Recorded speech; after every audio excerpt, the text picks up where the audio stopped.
I just got out of the shower. Hello and welcome to part 5 of Tender is the Flesh by Agostina Bezterka. Also like my shirt? Haha, thanks. For those of you that know my job, I have been very busy lately with 3 hours of listening time this whole week and no time to record. So lucky for you, I have taken notes because as you can see, I am 21 chapters in and I'm getting to the end of the book. So your long-awaited part 5 is here and we're going on a journey together. Alright, Bing Bing, do you want to talk about how humans are dissected and processed in a plant? Oh, because I do. I'm so excited to talk about it. Oh, you innocent child. Look at those eyes. There's nothing behind those eyes. Alright, so where we left off in part 4, Krieg, our manager, our main dude of this processing plant, is Marcos's boss. Krieg is taking 2 new applicants on a tour of the facility as he's going through an interviewing process with them. There are 2 guys. There is a shorter dude and a taller dude. And that is important somehow.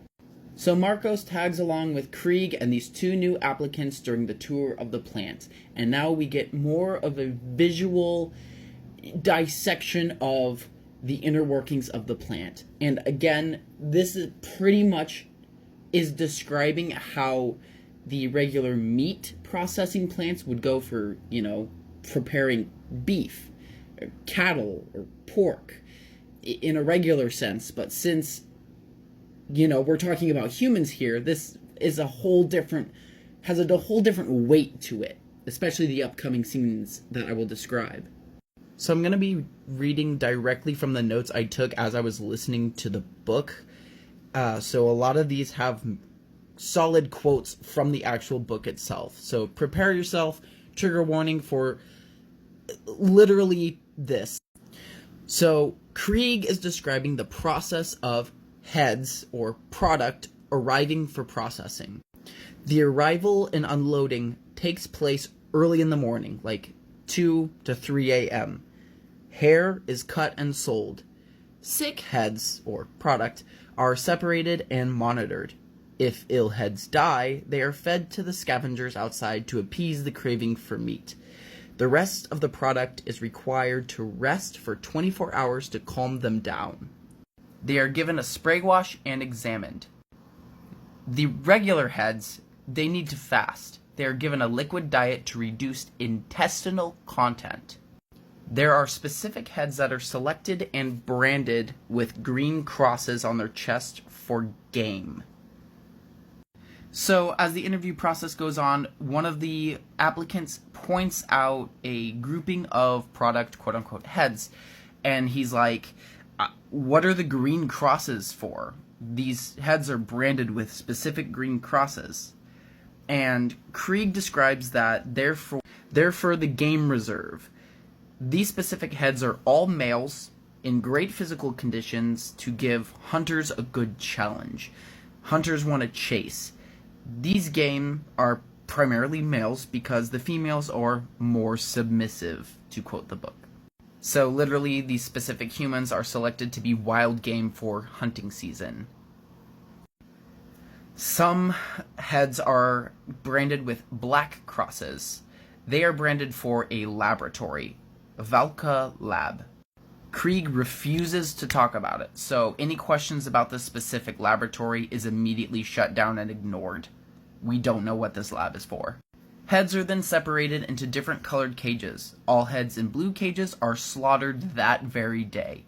Red cages are for export quality meat, or FGP, which is first generation pure, a non-GMO type of product. Hello, baby. Oh, do. Specifically, all other meat is GMO except for the FGP. FGP tastes the same as GMO, except it is upper grade product. This taller applicant that I described earlier is showing reasonable human emotion by what he is witnessing, sickened by what is going on during the process of the slaughter. The other applicant seems to be a little overly intrigued with the idea of witnessing humans being slaughtered. So he's kind of got a close eye being kept on him by Marcos. So then we move from the cages to the next part of the process of stunning. We meet a character named Sergio, one of the stunners in the slaughter process. So as described earlier in the book, Marcos lost his first and only son, Leo, and Sergio was a good friend of his, and when Sergio found out that Marcos lost his son, Sergio immediately took him out for drinks to cheer him up. They didn't talk about what Marcos was going through. He avoided the subject. His main goal for taking his friend out was to crack jokes and be a goofball and just bring the spirit up. I want a Sergio in my life. Can I get one? Marcos did pull Sergio aside and really wanted to know, as a stunner in the slaughtering process, why did you do that job, Sergio? Why are you doing this job? It is brutal. And Sergio just replied, it's either this head or my entire family. We could be product. Then Marcos asks, how many heads did you have to kill to pay your daughter's college? And Sergio just replied, I don't want to talk about that. Marcos really wants Sergio to do a less traumatic job. He wants him to move up in the world and do something else that isn't involved in this sick meat trade. So the stunning room is just a cramped little space with a little ladder and like a pedestal or podium that Sergio will stand up and shock the head. Now there's two ways you could do it. You could do it with a club that Sergio is very good at, or you could use a pistol stunning thing.